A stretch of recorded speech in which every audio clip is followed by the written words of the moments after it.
जीवन पर्यंत पाप किया। सुखदेव मुनि महाराज से परीक्षित जी पूछ रहे हैं, गोकर्ण जी महाराज से धुंधुकारी पूछ रहे हैं, और सनक सनंदन सनातन सनत कुमारों से भक्ति ज्ञान वैराग्य पूछ रहे हैं, और सूत जी महाराज से 88,000 ऋषि पूछ रहे हैं कि वास्तविकता जीवन में पाप करने के बाद भी अगर अंत समय में प्रभु का भजन हो जाए तो उद्धार तय है या नहीं है।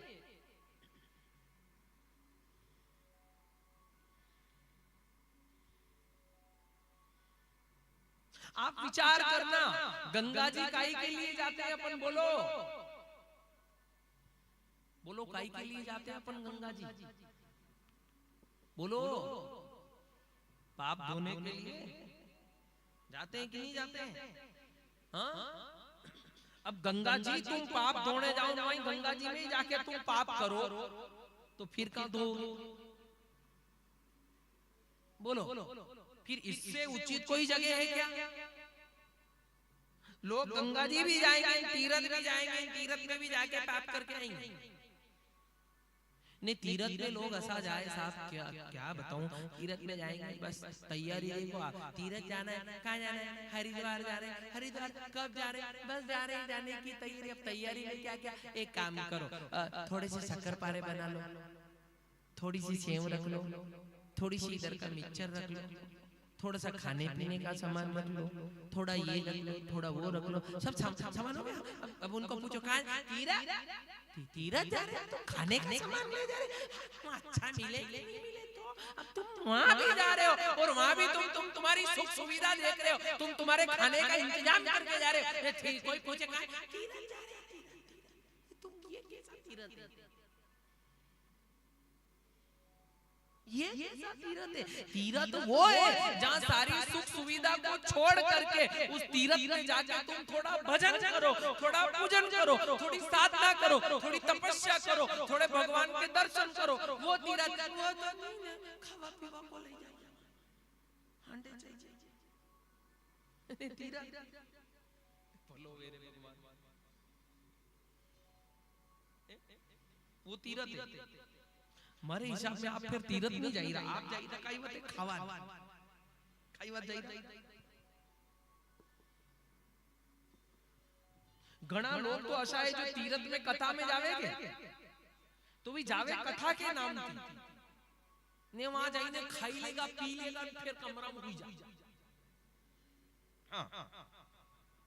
घना ऐसा भी है, गणा मलेगा, आपने ऐसा खाई लेगा, पी लेगा, बढ़िया 2 टाइम में 3 टाइम ठप्पाती खागा, चाय बनी की जट का मसरत तक आगा।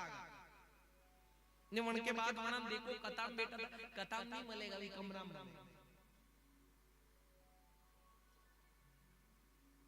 तो भगवान अशो तीरथ कई काम को कोनी, आप तो यहाँ घरे रो, यहाँ बढ़िया यहाँ पलंग तोड़ो, आप वहां कई करो बजाई नहीं।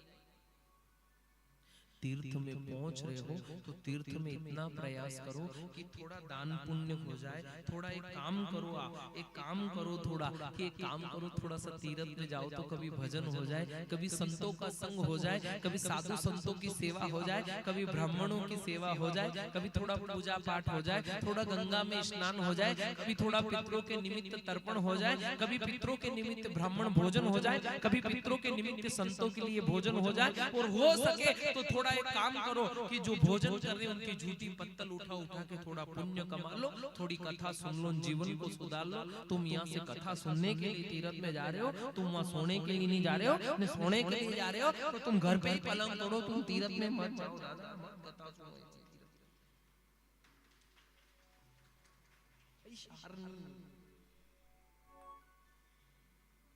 बस।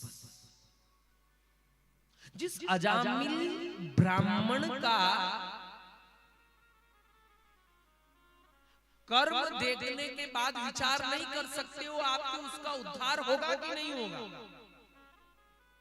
दिन रात गलत संगति करना,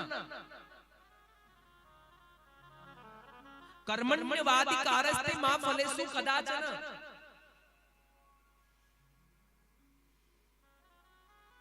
आपका कर्म, आपको भोगना है। चाहे अच्छा करोगे तो अच्छा भरोगे, बुरा करोगे तो बुरा भरोगे। कर्म यही भोगना है,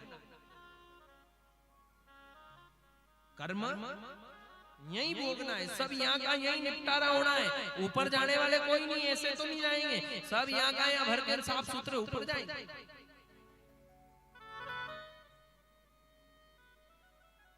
कृपानाथ, एक बात का ध्यान देना, अजामिल ब्राह्मण जैसे जिसने जीवन पर्यंत पाप किया और एक दिन एक संत महात्मा का घर पे आना हुआ और जीवन भर वेश्यावृत्ति करने वाले, जीवन भर गणिका के साथ रहने वाले ने घर पे ब्राह्मण, उस ब्राह्मण देवता ने घर पर एक संत महात्मा को भोजन कराया, ने भोजन कराया और दक्षिणा रूप में महात्मा ने मांगा कि दक्षिणा देनी पड़ेगी। अजामिल ने कहा दक्षिणा देने के लिए मेरे पास कुछ नहीं है, तो मेरे को दक्षिणा में धन दौलत जमीन जायदाद ये नहीं चाहिए, तो तुमको दक्षिणा में क्या चाहिए, तो मेरे को दक्षिणा में इतना दे दो कि तुम्हारे अगली जो संतान होगी वो भी बालक ही होगा और उस बालक का नाम तुम नारायण रख देना।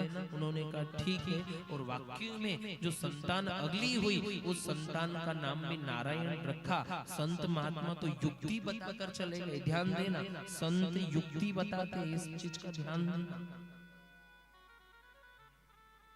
बताकर चले गए। ने अजामिल ब्राह्मण अंतो गत्वा सबसे छोटे बच्चे से स्नेह बहुत ज्यादा था, तो उठते बैठते एक ही शब्द बोलने लगे, नारायण इधर आओ, नारायण ये लाओ, नारायण वो कर दो, नारायण ये कर दो। सुबह शाम नारायण नारायण नारायण नारायण नारायण नारायण नारायण नारायण नारायण नारायण का जाप जो चलने लगा, चाहे वो बेटे के रूप में नाम लेने लगा, लेकिन नाम नारायण का मुख पर आने लगा। किए हुए सारे प्रारब्ध थे, किए हुए सारे पाप थे, वो धीरे धीरे उस नाम की वजह से क्षय होते गए।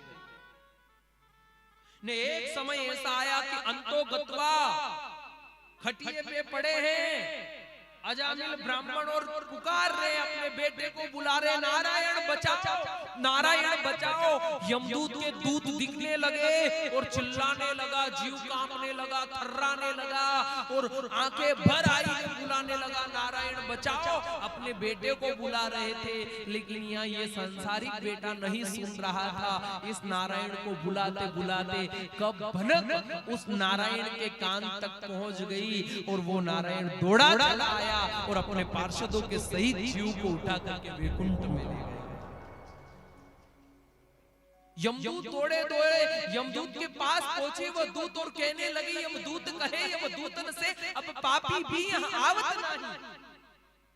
यमदूत के दूत कहने लगे, आप एक काम करो, या ताला लगा के बैठो, अब यहाँ नरक में कोई आने वाला नहीं है। तो क्यों? क्योंकि जीवन भर पाप करने वाला अजामिल जैसा जिसको भगवान के पार्षद ले जा सकते हैं, तो अब और कौन सा पापी आएगा यहाँ पर? यमदूत जी ताला लगाओ अच्छा वाला। यमदूत कहे यमदूतन से अब पापी भी यहाँ आवत नहीं।